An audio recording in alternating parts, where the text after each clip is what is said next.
Thank you. Thank you all for allowing me to give a presentation on the post-acute sequelae of COVID, or what we term as long COVID or long haulers at Queens. And again, thank you for inviting me to your talk. And I'll try to give the most updated recent therapies, as well as where we are in terms of the local research. At the very end, we could talk a little bit more of how it's impacted Hawaii. So I have no financial disclosures. The objectives of my talk today is to learn about the magnitude of long COVID, and then to understand the possible mechanisms of long COVID, appreciate the symptoms, and then pose potential treatments for it. As that's actually the most pressing and more hardest thing nowadays is how do you take care of something that may be lifelong. I'm always amazed by just the timeline of long COVID, and also with COVID itself. You could see that just in December 31st of 2019, about a little longer than 3 years ago, there was just a cluster of the individuals with acute SARS-2 COVID-2 infections in Wuhan, China. And then you could see subsequent, there were first deaths in China reported in January 11th of 2020. And then here locally, the first cases were seen in March 6th of 2020. And then the first deaths occurred soon afterwards. And as many of the healthcare providers have been somewhat scarred from the past 2 to 3 years, we went through a lockdown. Many providers have gotten burnout. It was quite scary times. Oftentimes, I think back, we often are so casual now about things, but not too long ago, we were seeing high record numbers of death at Queens. We were also seeing a lot of hospitalizations. And I remember my residents who were interns at the time going through the pandemic, and they would see patients come in, and if the people they hospitalized, only about half of them would be discharged out of the ICU. So again, just giving a perspective of where we've been and how far we've come from that. It's far from being over. I do not necessarily support the administration's view of saying that the end of the epidemic is over in May.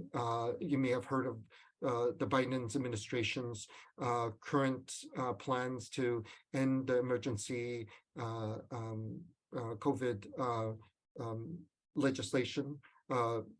I'm quite concerned about the future of how COVID will continue to affect large populations within Hawaii, and really where we're going with long COVID. You could see that in December of 2020, we started the vaccine efforts, and I think we're up to about 70% of vaccinations within Hawaii. In November 24th of 2021, we saw first cases of Omicron, and then it's got a little cut off from here, but October 26th, we saw Omicron B4 and 5, and then as many of you seen more recently in December, we started to see the XBB, which is a it's SARS-CoV-2, but it's a recombinant version, meaning that it's not a mutation of the genetic codes, but perhaps 2 different parents that are mended together to create a new virus. And we're worried about that recombination, as that might also have some effects on people with RSV, as well as flu, as well as SARS-CoV-2, and that may still be a concern for us in the future in terms of new variants. I'm always amazed by this to see that if you look at it globally, US and in Hawaii, the global data is not as reliable, but within the United States, you could see that a large number of cases, 101 million individuals as of January 6th of this year were confirmed cases. And this may be an underestimation. So at least a third of the population has been infected.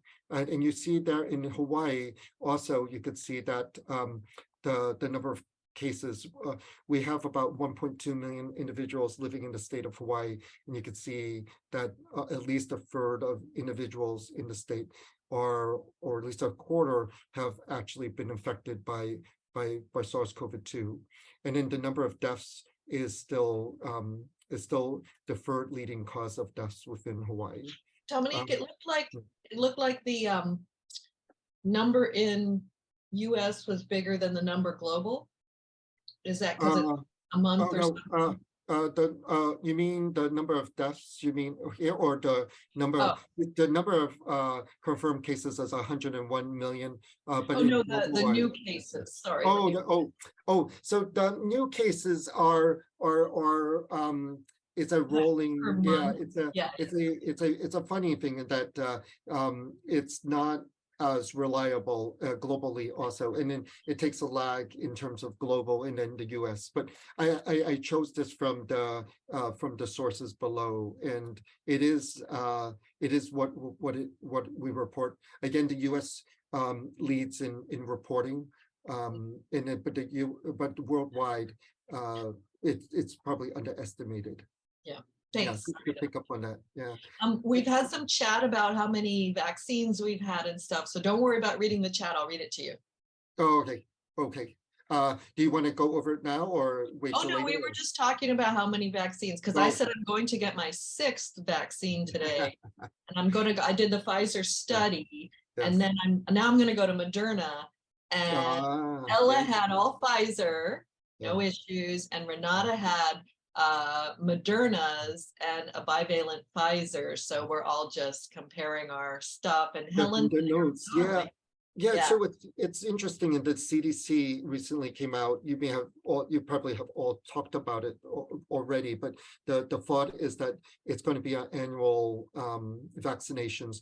The CDC is still debating whether it's a twice-a-year vaccination or just a single vaccination. There's debates whether the bivalent is any more better than the non-bivalent vaccination, but we could talk about that in a little bit later in terms of the bad press that the bivalent has recently gotten in terms but that's over. That was terrifying. But people are confused because nobody's telling you when to get another one, and my last one was last April, so I'm like, I'm just going to do it. It's interesting. We need to have a consistent message, whether it's once a year, once every 6 months. But anyway, sorry, go ahead.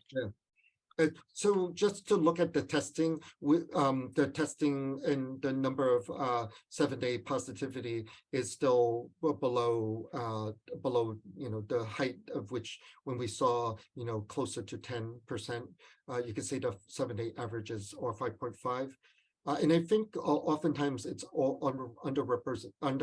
underestimated because most of the testing now has shifted from institutionally based testing to that of home testing. This chart right here shows that COVID hospitalizations. You could recall that we had all the Greek alphabets in terms of Alpha, Delta, Omicron, and we're still seeing the Omicron variants at this particular point, and XBB is the most dominant one at the present. And some of you may have read that XBB is a little bit more evasive of the current immune complement of patients currently having gotten vaccinations. It's a hard one whether or not the current vaccinations can protect you against acute infections of XBB. clearly we think that it still has some protection in terms of reducing hospitalizations. And so I still encourage our non-vaccinated patients to still get vaccinated, because again, it's hospitalizations, not necessarily getting COVID itself. And you can see that there's this concern of the surges, RSV, influenza, and you can see we did go through a rough December and November, where we did see larger numbers of RSV influenza in the hospital. It's tapered off recently, but we are concerned that these triple surges will be concerning, as there's a mixture of the genetic codes of all of these different viruses, and through the issues of recombinant will create new variants. This slides basically show more of the race, or that acute SARS-CoV is a disproportionately affects people of color. Filipinos, Pacific Islanders, and Native Hawaiians are disproportionately affected. You can see that particularly with Pacific Islanders, the percent of people in the population versus the number of cases are different. You can see also, Caucasians also have disproportionate effects, but again, for people of color, they seem to be the ones who are being more greatly hospitalized. At Queen Emma clinics, we do, this was data that's a little dated, but the majority of individuals within our clinic who were getting SARS-CoV-2 infections were people who are Micronesian, part Hawaiians, and then Filipinos.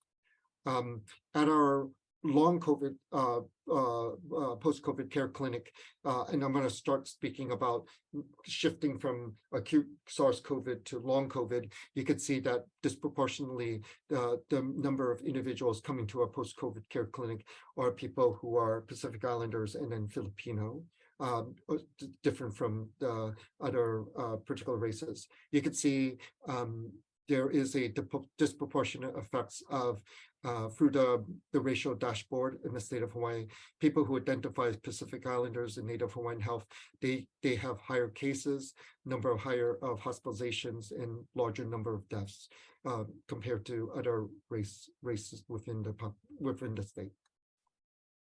And one can separate SARS-CoV-2 from that of social determinants of health and health disparities.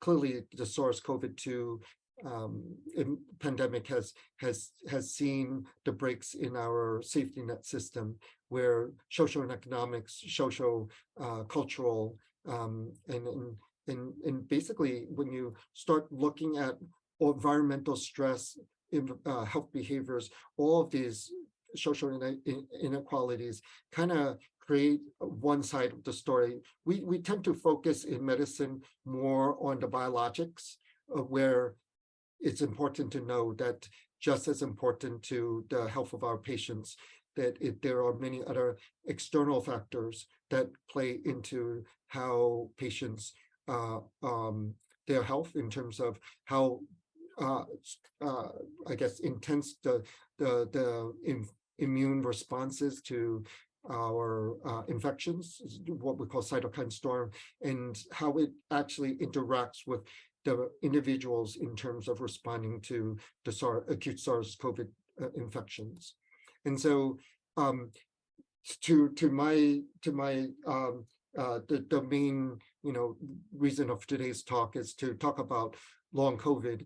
We are still seeing anywhere from 10 to 40% of all COVID infections as resulting in this condition that is called post-acute sequelae of SARS-CoV-2. And all that means is the definition according to the WHO is that there are symptoms that are still lingering after 4 months of the acute infection.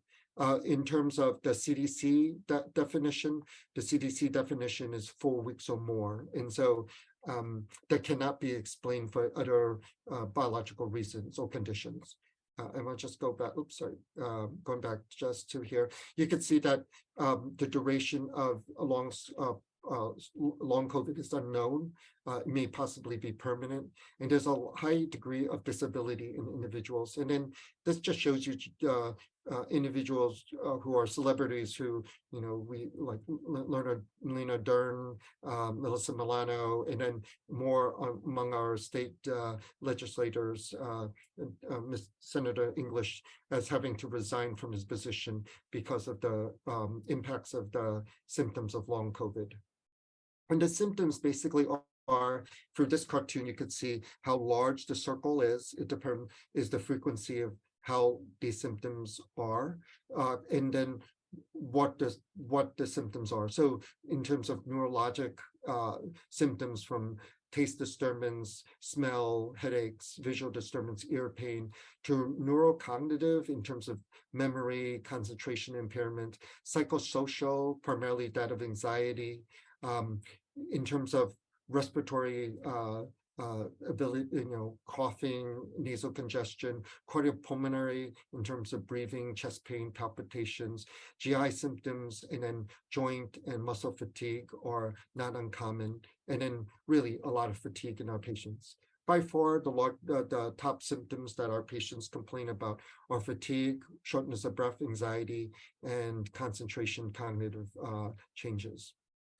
I like to throw this cartoon in that it shows you how the virus behaves in the system in terms of SARS-CoV-2, in terms of acute infection.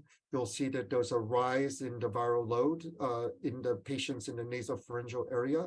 And then you could see that in the respiratory tract, we've based all our knowledge of isolating patients because of the respiratory tract, and that seems to end within 2 weeks.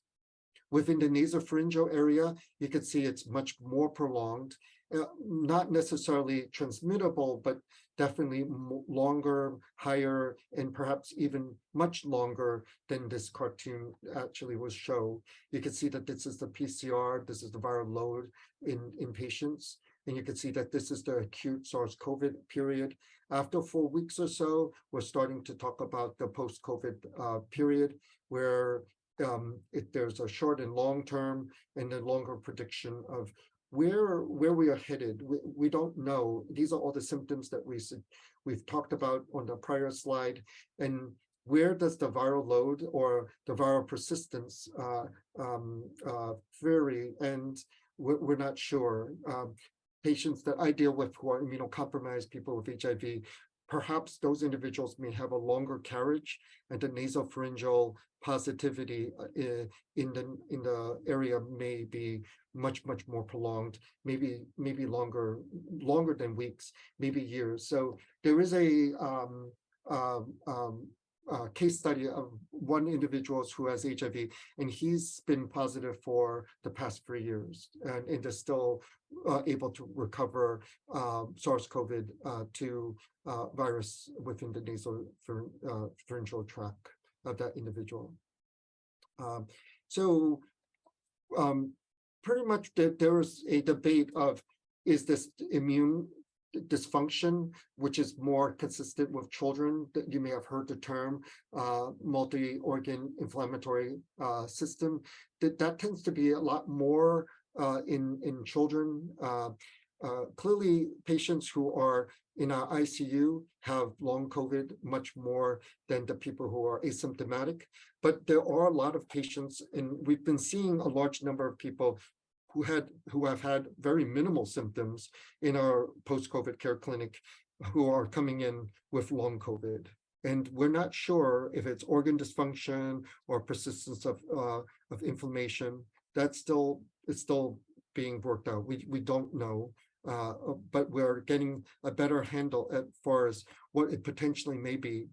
So when we talk about the SARS-CoV-2 virus, you could see that this virus can attach to the ACE2 receptor that's basically ladled in lots of our cells, particularly in the nasal, pharyngeal, lung, heart area, and then also in the endothelial layer.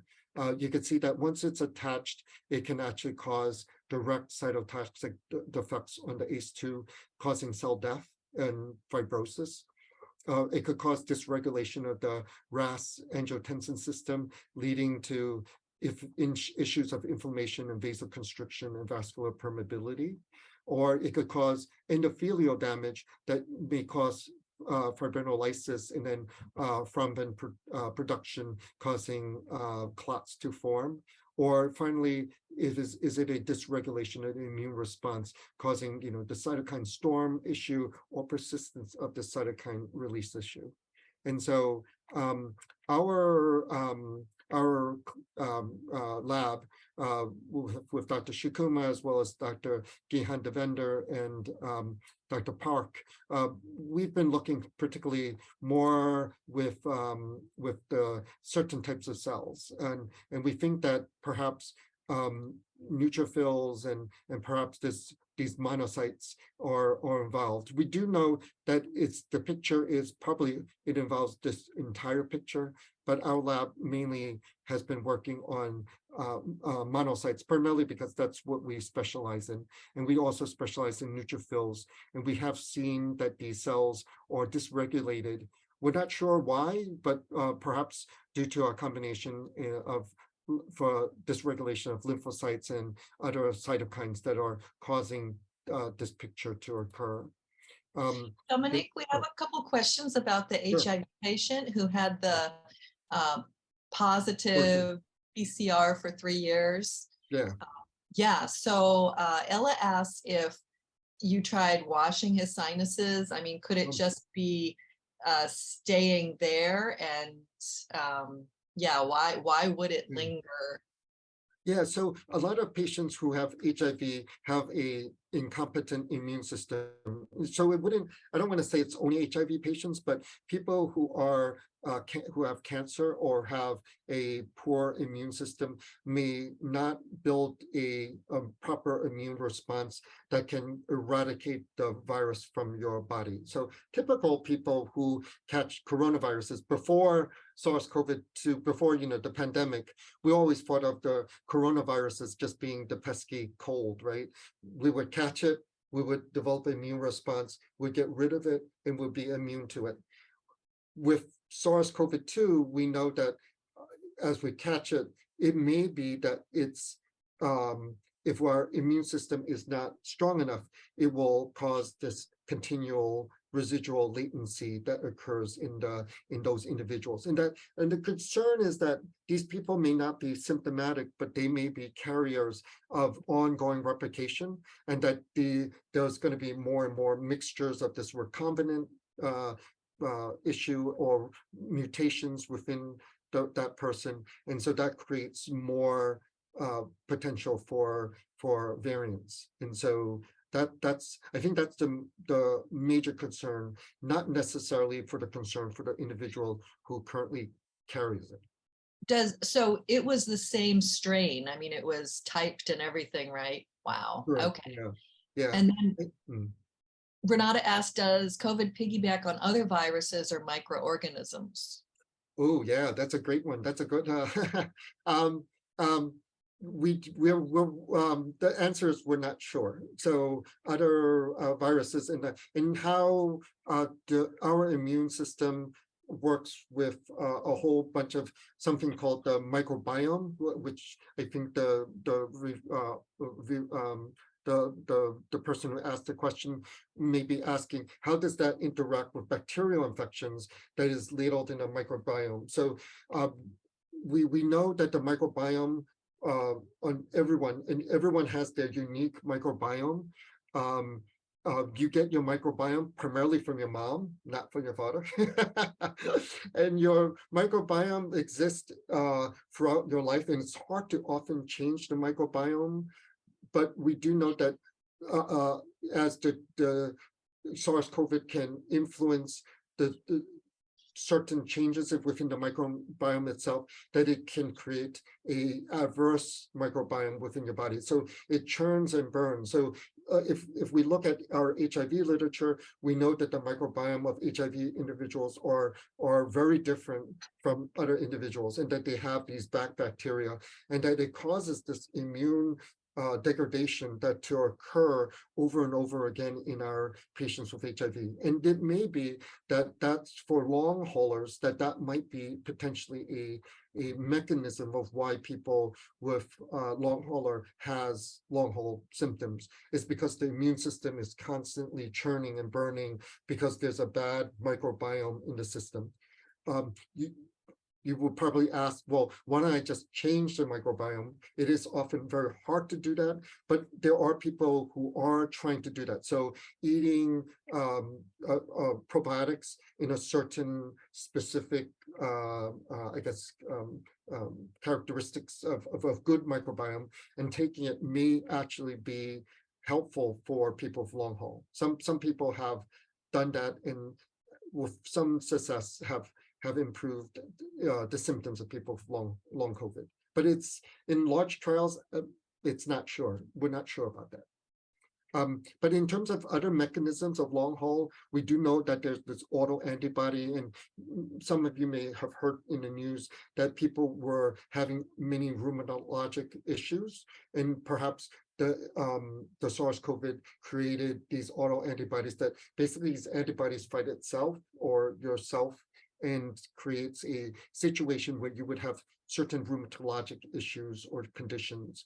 There is this whole issue of post-viral transcripts. So you don't have the whole virus being produced, but you could see that if it was the bits and parts of the virus that's still ladled in your immune tract, maybe that's causing a flare to continue a issue of inflammation within the body. The reservoir was we just talked about, and then we work a lot with the monocyte activation, and these are just some pictures that I just showed. Not that important, but this is our own research that showed that the certain types of classical, intermediate, and non-classical monocytes are disrupted and changed, and we think that that has some response in terms of long COVID. I think we should just try to I would want to tell the audience that we don't know what the mechanism of long haul is. It's probably a combination of all these things that are creating that picture we see clinically. And so this is just some of our data that we will be presenting at the CROI national meeting, and it just to show that at the University of Hawaii, we are able to do some really innovative science in terms of single cell analysis. So you get one cell, and from that one cell, we're able to look and see how that cell behaves in terms of inflammation, and we believe it's a complement of all these immune factors that result in what we call long COVID. And so we're trying to make those networks and try to see how each of these cells affect one another. It's just to show that we are doing some fancy laboratory analysis at UH. Just a little bit more on just the comparison of these monocytes. I don't think, again, this is the complete picture.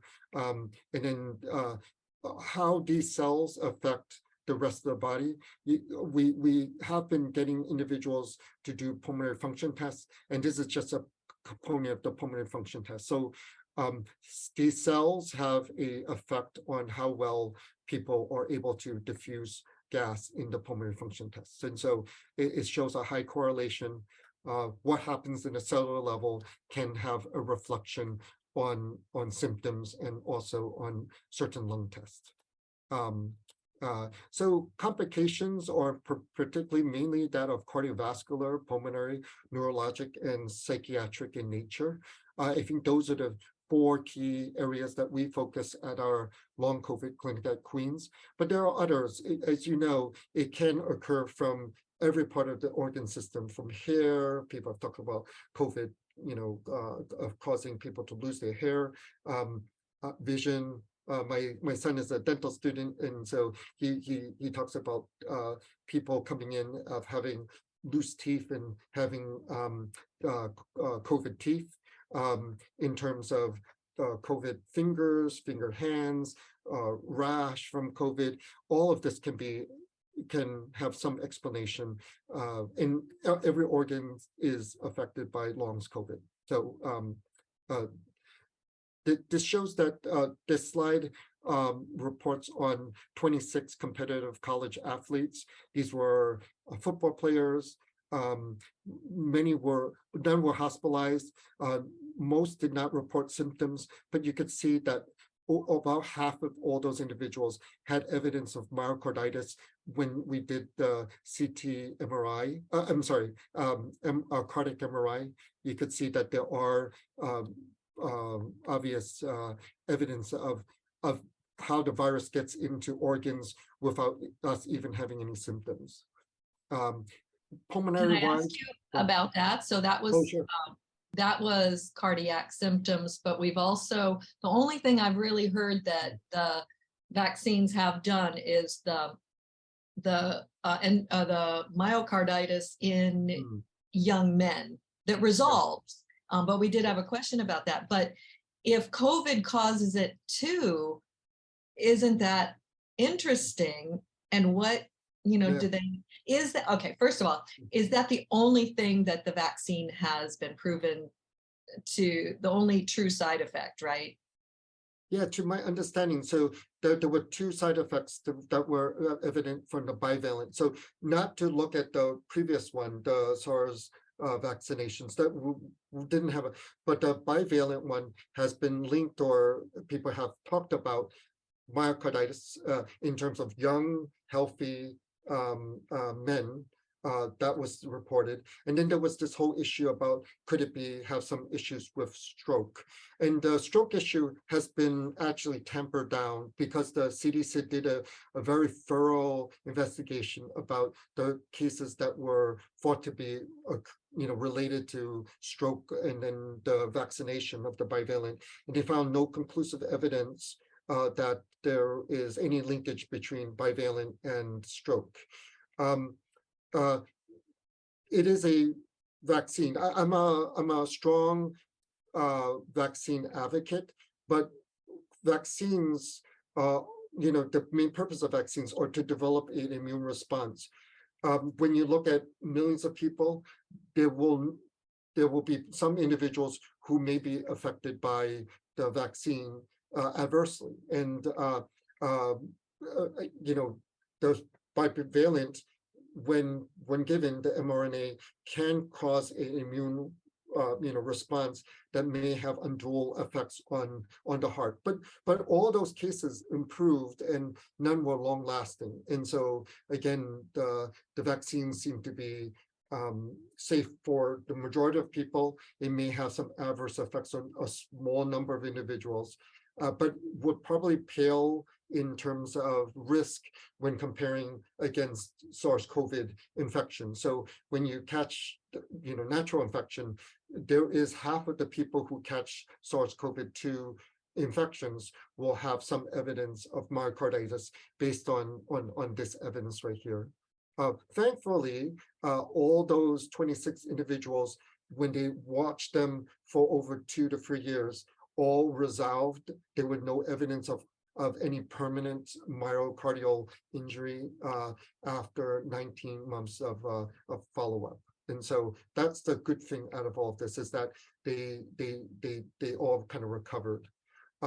It's funny that they had a lot of biomarkers such as troponin, BNP that were elevated in these competitive athletes. These biomarkers we normally wouldn't see in a healthy young male, but are still present, and still some of them are still persistently high. And so I'm not sure what are the effects long term, but we know that at least we think that most of these individuals are recovered.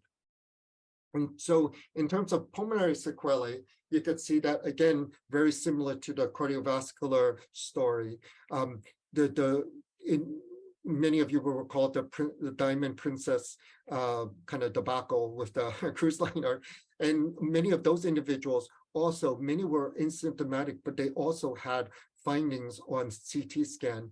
You can see 41% of these individuals will definitely have some consolidation. And asymptomatic cases, more ground glass opacities over consolidation were noted in 83%. So even though patients were asymptomatic, you can actually may see lung involvement, and if we look hard enough, right? So long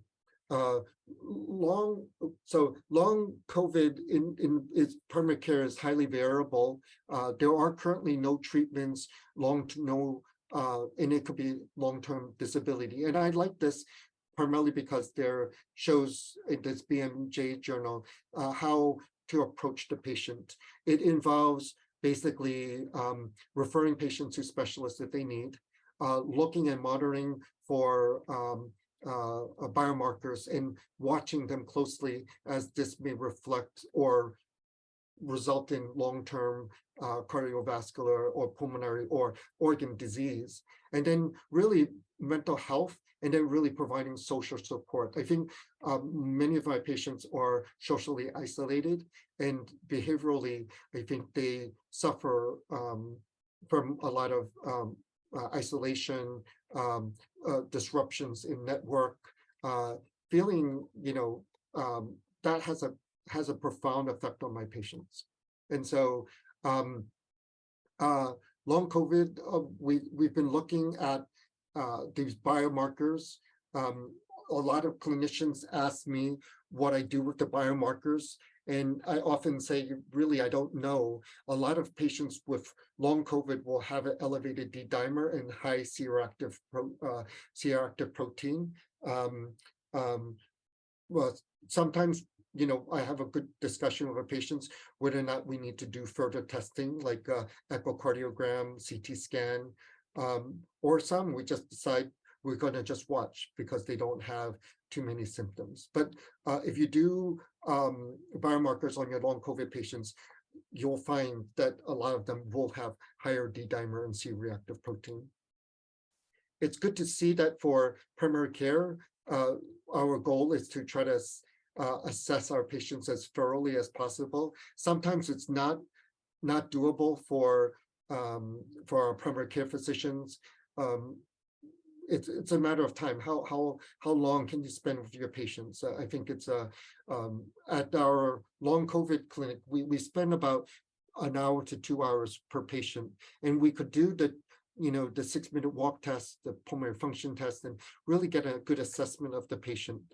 And I really think that that's what's needed in order to fully understand what's going on with your long COVID patients. I had mentioned this before. It's you get these biomarkers, the blood test, try to investigate in chest X-ray, EKG if they're having these symptoms. It's all symptom based. So if the patient doesn't have a symptom, you don't go chasing for it. That's mainly what I do. Whatever the patient's complaining about, I try to dig as deep as I can and try to help them in that particular issue. The safety nets that we talked about are very highly important, trying to contain and making sure that patients are continuing to get support in terms of financial as well as psychosocial in nature.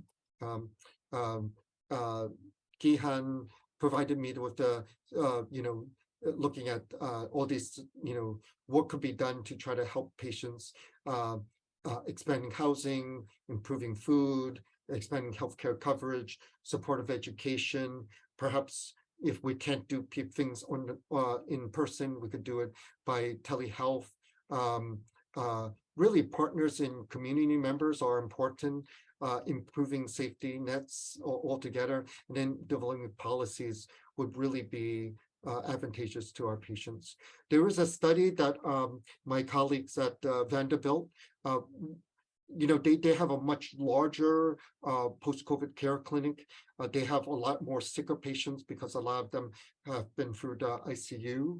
And they did a very big, a very interesting study. They looked at the number of times family members visited their loved ones in the ICU, and they found a strong correlation between the number of visits people came to visit people while they were in the hospital and how well people did long-term in terms of long COVID symptoms. The ability to go back to work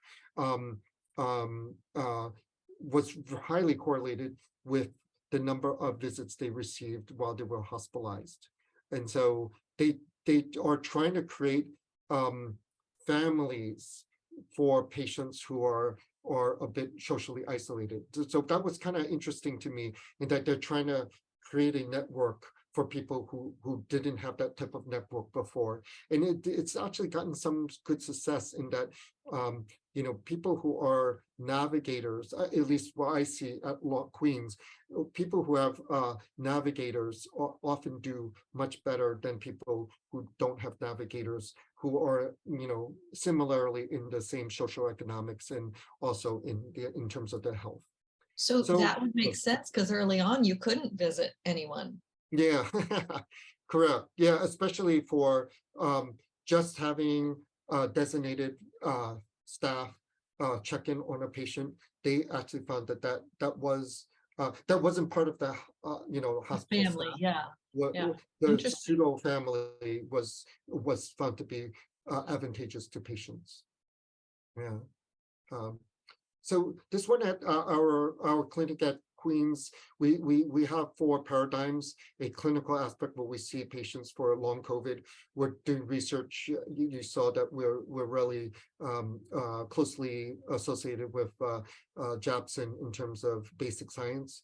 Try to do education things similar to what we're doing in ECHO, and also with educating providers, and then providing support for schools and in or workplace in terms of when it's safe for patients to go back to work.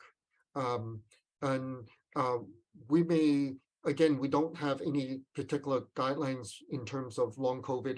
There are survival handbooks, and I would encourage anyone who currently has family members who are suffering from long COVID to pick up a copy of the Survivor's Guide to Long COVID. It was featured in NPR and also on some of the talk shows. It was created by 2 individuals who had long COVID, and they initially found that the health professionals were not as sensitive to their needs as they could have been. And I have to say that some clinicians are still not believers that there is a condition called long COVID. And so patients feel kind of isolated, not only from family members who may say that they don't have anything wrong with them, but their clinician who, if they said that they didn't have anything wrong with them, may be quite devastating to the patient. And so I think oftentimes in our clinic, patients are very relieved to hear that at least they know that someone believes them in terms of their symptoms. And so cardiovascular, pulmonary, neuropsych, as I mentioned, and we try to get people in quickly to see, patients, although I do have to say that our long COVID clinic has a wait of about 2 months now, and we're trying to address that issue. It's just an issue of manpower, unfortunately. So in terms of chronic fatigue issues, vaccinations, I think, is important. I'm still a believer that if we're able to get rid of the viral transcripts or viral persistence, perhaps vaccinations may actually be the cure for long COVID in those individuals. Making sure people don't get too overly exhausted. So we try to get a target of 80% maximum heart rate. We try not to go beyond that. Improving sleep. There's a whole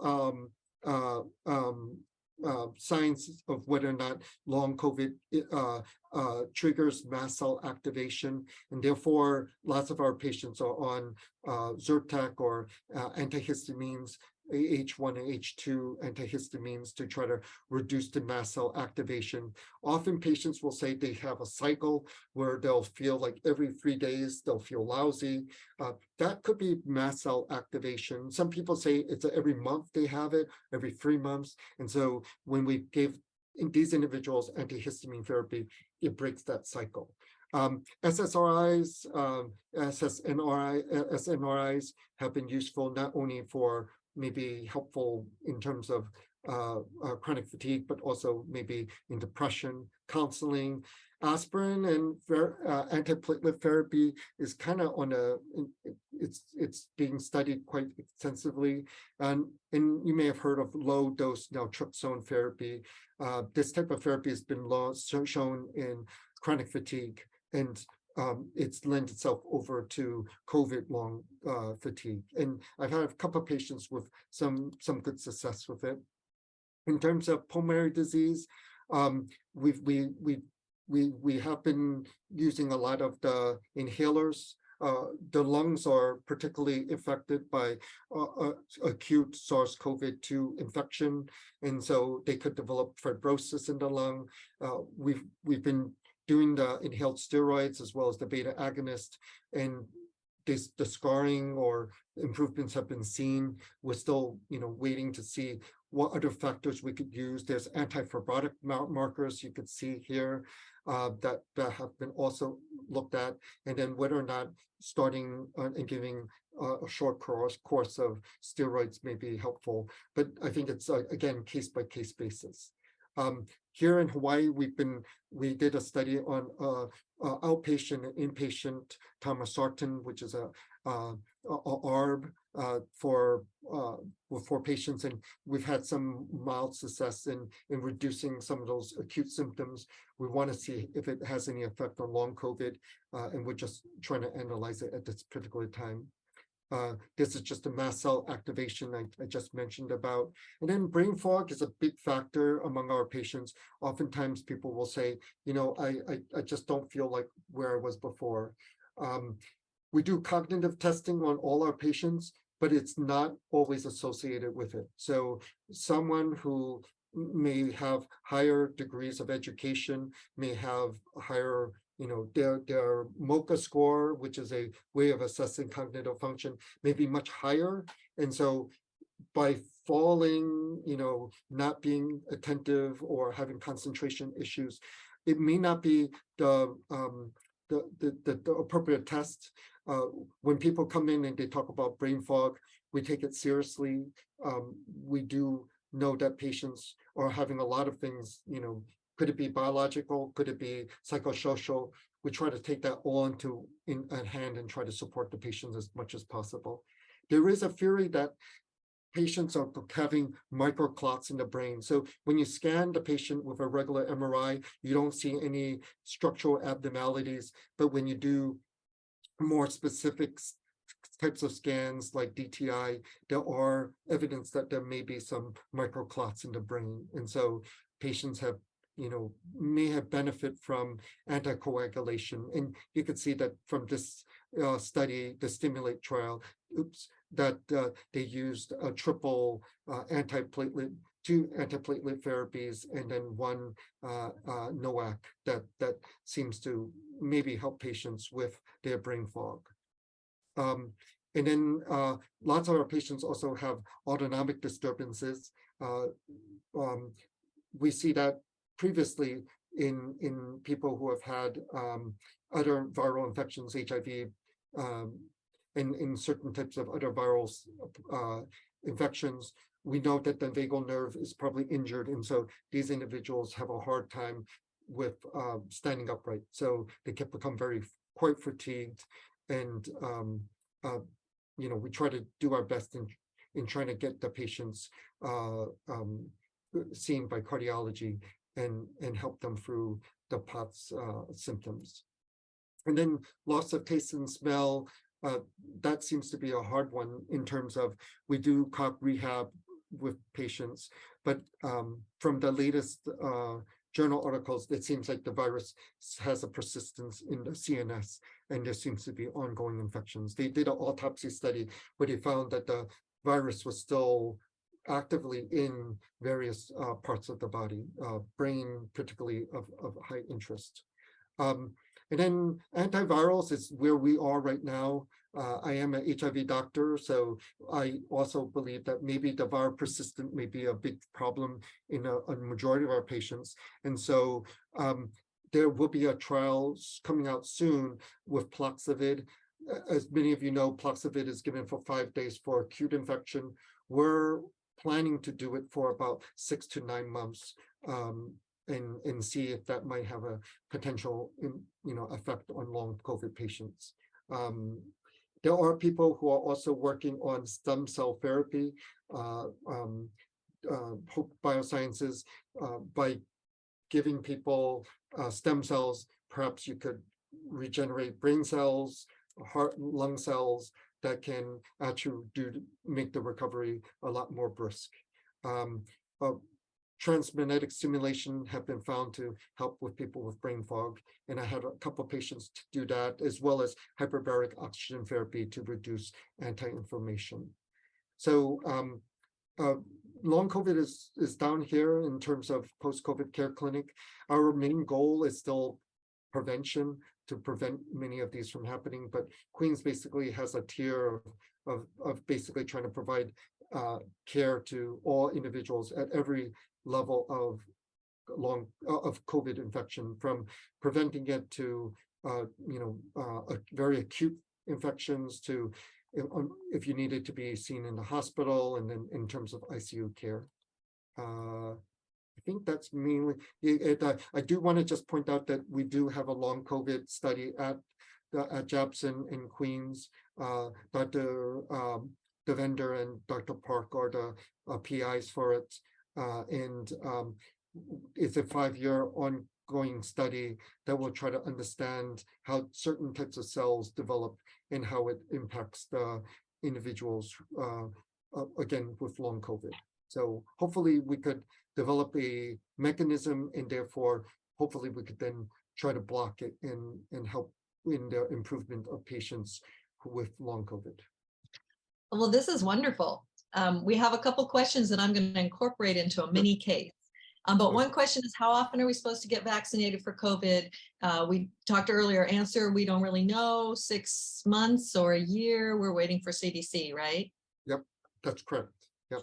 And it should be given along with the flu shot. That's what they feel will be how it's going to be handled in the future. Can it be combined with the flu shot? I'm not sure about the combination, but you could give it at the same time without any problems. Yeah, but there's one arm pain or two. No, you know what I mean. Okay, so let's say you have an 80-year-old gentleman comes to you. He's had the full Pfizer series and a Pfizer booster. He got neck pain after the Pfizer booster. Is that common? Have you heard of that?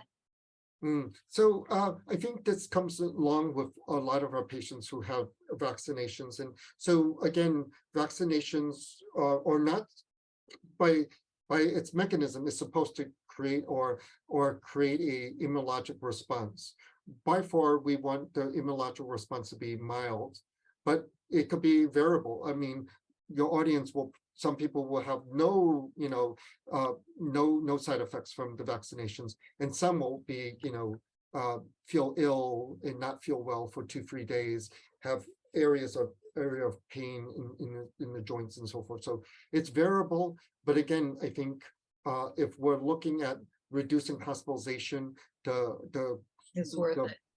Vaccinations have shown and proven that it does help with reducing hospitalization, ICU.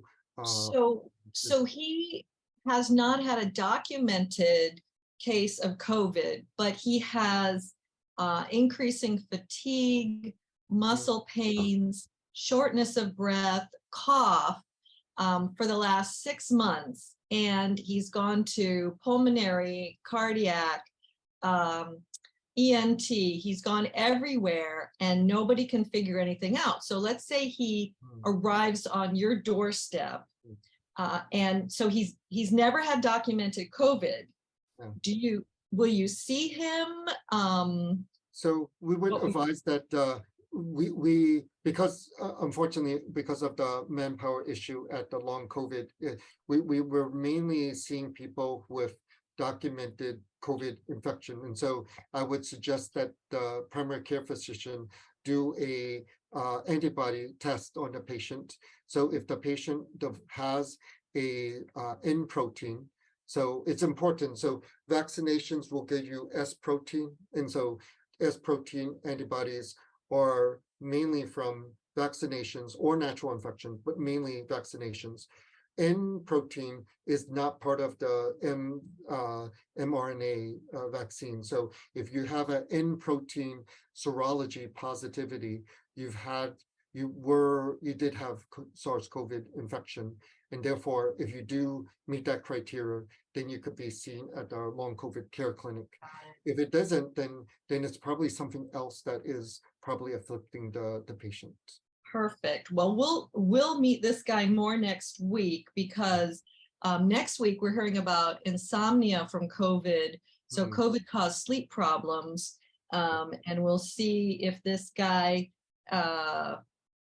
maybe we'll meet this 80-year-old again.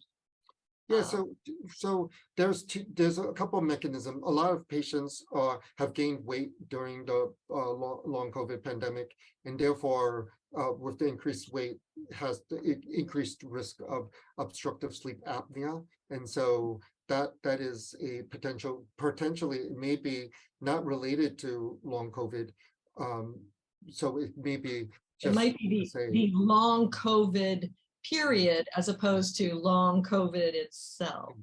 Yeah. But not to discount that long COVID can cause sleep issues. It can. It causes there's a whole mechanism of how the SARS-CoV can enter the brain and disrupt certain types of cells and disrupt the biorhythms of certain patients. It's if the person has a ongoing viral persistence, then maybe it has a higher risk of having this dysfunction. But we're still not sure. I think the bottom line is a sleep study would be preferably done to try to tease some of this out. Well, thank you so much. This was an absolutely wonderful presentation. You're getting kudos in the chat right now. I can't thank you enough. You're always on the cutting edge. And were those athletes Hawaii athletes in that study? No, they were not. They were collegiate sports athletes from, I think, the Big Ten. Interesting, but lovely. And thank you so much. Thank you. And I am going to be in DC next week, so I might not see all of you, but hopefully you'll be on here to talk about the sleep impact of COVID. And so, thank you again, and have a great day, everybody. Thank you. Keep up with what you do. I think it's important. Thanks. And by the way, Leilani says, mahalo, Dr. Chow. This was the best presentation I have seen on this subject. Oh, thank you. Thank you so much. Oh, no, thank you. Okay. Thank you. Everybody.